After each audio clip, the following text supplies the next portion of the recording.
नमस्कार, मैं हूं सौरभ श्रीवास्तव। उत्तर प्रदेश विधानसभा चुनाव होने में भले ही अभी 5 से 6 महीनों का वक्त बचा हो, लेकिन राज्य में सभी राजनीतिक दलों की गतिविधियां बढ़ती हुई दिखाई दे रही है।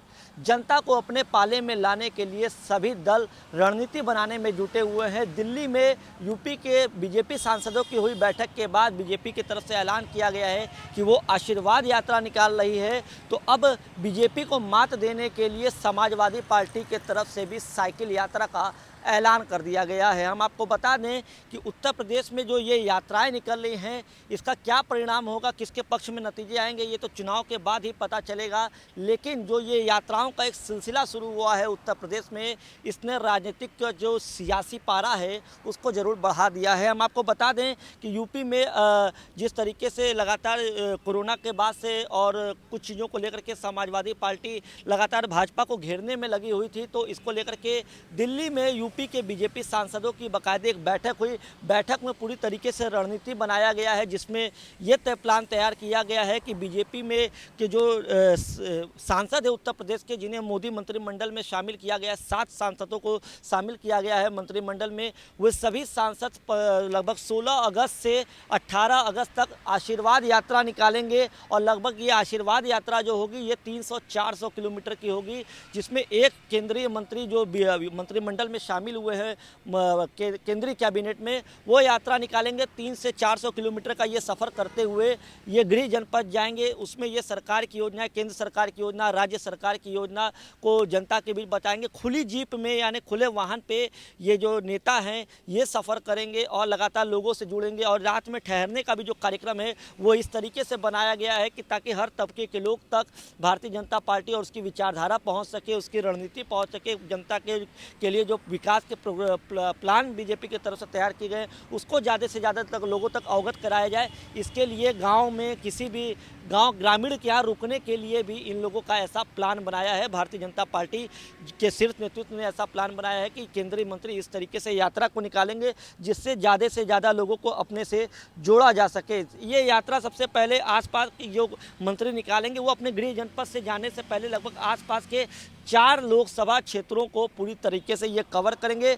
इस दौरान दिल्ली से संसदीय क्षेत्र के रास्ते में आने वाले हर लोकसभा में मंत्रियों का परिचय, संवाद और स्वागत कार्यक्रम भी रखा जाएगा, जहां बीजेपी के कार्यकर्ता स्वागत करेंगे। वहीं जो मंत्री होंगे या सांसद होंगे वो क्षेत्र की जनता से एक संवाद स्थापित करेंगे और उनकी जो भी परेशानी है उनको सुनेंगे, समझेंगे और सरकार की जो योजनाएं हैं वो उन तक पहुँचाने की कोशिश करेंगे। इधर भाजपा आशीर्वाद यात्रा निकाल के जनता को अपने पक्ष में लाने की कोशिश कर रही है। वहीं समाजवादी पार्टी भी 5 अगस्त को जनेश्वर, समाजवादी के बड़े नेता रहे जनेश्वर मिश्रा की जयंती के अवसर पर साइकिल यात्रा निकालने का ऐलान किया गया है। ये साइकिल यात्रा जो निकलेगी समाजवादी पार्टी की तरफ से, ये तहसील स्तर पर निकाली जाएगी, जिसमें समाजवादी पार्टी के नेता 5 से 10 किलोमीटर तक की ये साइकिल यात्रा करेंगे। और जो महंगाई के मुद्दे हैं, भ्रष्टाचार, महंगाई, किसान, ऐसे जो तमाम मुद्दे हैं वो जनता तक ले जाएंगे और जनता तक पहुंचाने का काम करेंगे। और जो उनकी तरफ से जो बीजेपी सरकार की नाकामियां हमेशा समाजवादी पार्टी गिनाती रहती है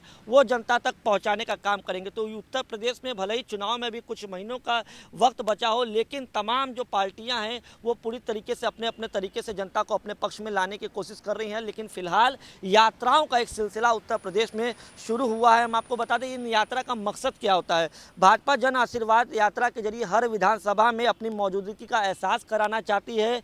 पार्टी चाहती है कि जिस समाज के से केंद्रीय मंत्री बने हैं वो समाज के लोगों तक मंत्री पहुंचे, एक संवाद स्थापित हो। एक जो दूरी रहती है नेताओं और सांसदों और स्थानीय लोगों के बीच, वो दूरी को कम करने का काम करने के, क्योंकि ये केंद्रीय नेतृत्व का पूरे तरीके से प्लान है यूपी को फतह करने के लिए। क्योंकि लगातार बीजेपी कह रही है कि 2017 से बड़ी जीत होने वाली है 2022 में।